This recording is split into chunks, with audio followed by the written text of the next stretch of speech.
we go again. Well, staying in the same lane of being a American, these men's basketball Olympic team, they've been kind of just skating through, bro. They had some issues with was it South Sudan and Germany.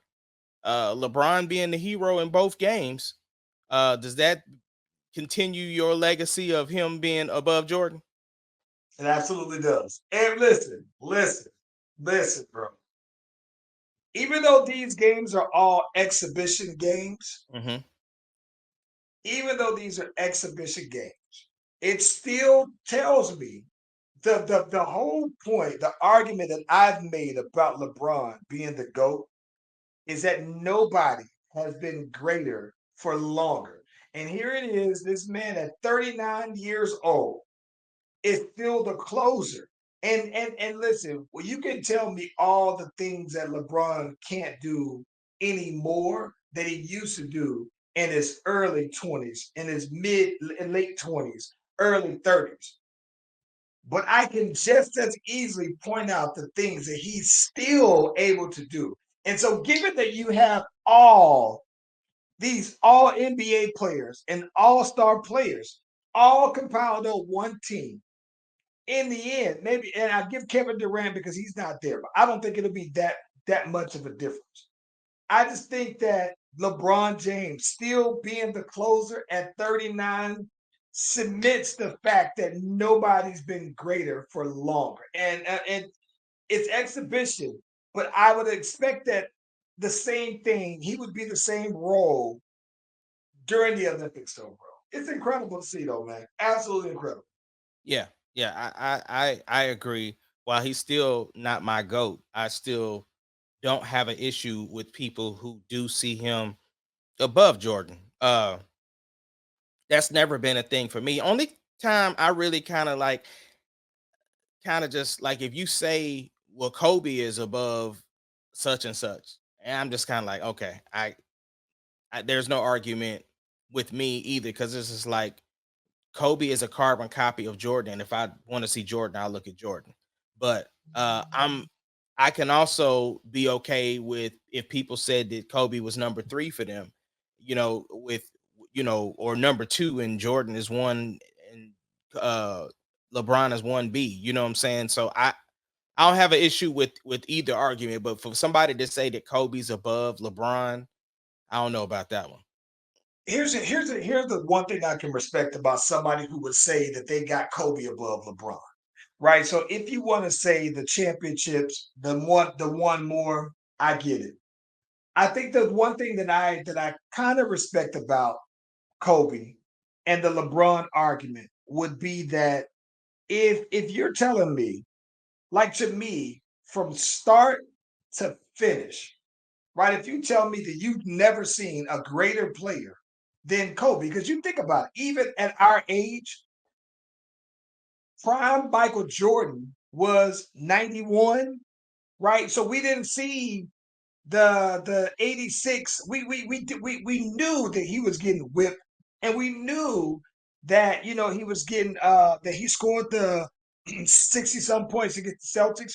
But his rookie year two, year three, year four, when he was trash, we didn't see that Michael Jordan, even at our age, right? Because we were in elementary school at that particular point, though, right?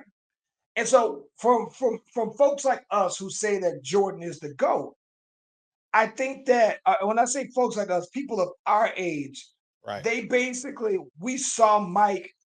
All of our eyes saw Mike in his prime, right?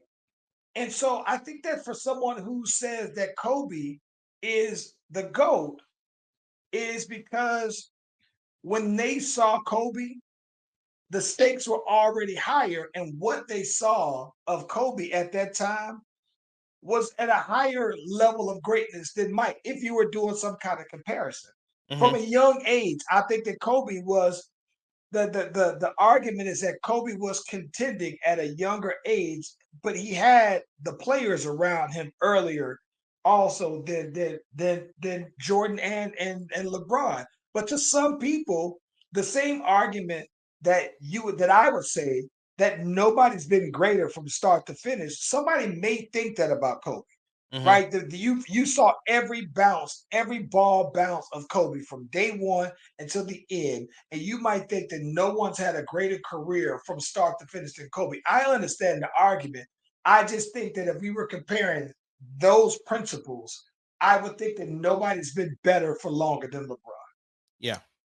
No, like I said, I'm not arguing career wise. I think LeBron is doing something we've never seen before. It's just for me, the impact over my life doesn't allow it to go past what I would Sure. think Michael Jordan has done.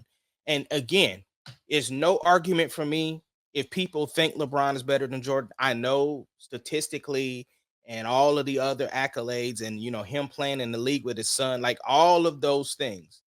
I get it. So you're not gonna get an argument from me, but it's just he ain't my goat. Like, you know what I'm saying? Now, here's the other thing too that I think that is interesting though, bro. I fully expect though, like people always talk about team chemistry and everything like that, bro.